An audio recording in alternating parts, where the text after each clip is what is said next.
During the tense negotiations over the Ukraine crisis, the idea of Finlandizing Ukraine has been suggested as a solution. This idea refers to the way a small or weak country can retain its sovereignty by making some policy decisions, generally defense and foreign, subject to considerable influence by a more powerful neighbor. It applied originally to the situation Finland found itself in during the Cold War when faced with threats from the Soviet Union.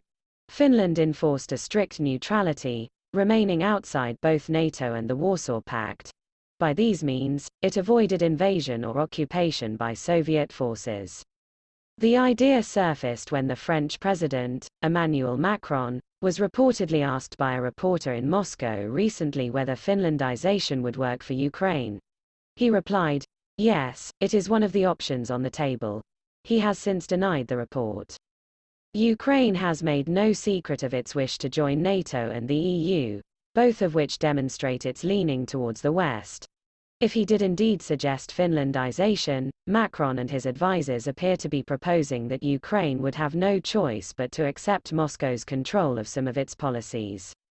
Comparisons can be drawn between this crisis and that of Czechoslovakia in 1938, with Britain and France negotiating over Czechoslovakia in an attempt to avoid war with Germany over its territorial ambitions there. The situation is strikingly similar: the potential imposition of an agreement on an unwilling state, stripped of the ability to realistically defend itself from an aggressive neighbor.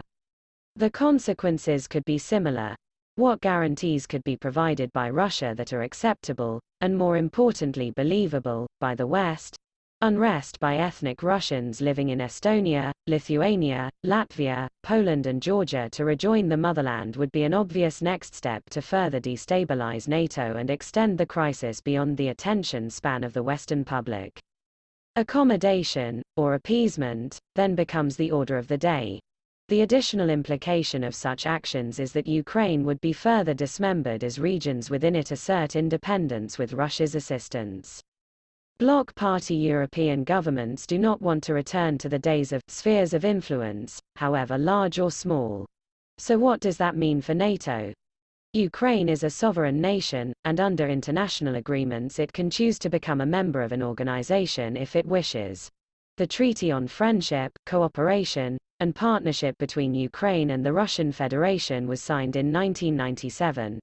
Both nations agreed to respect each other's territorial integrity and reaffirm the inviolability of the borders existing between them. This was terminated by Ukraine in 2019.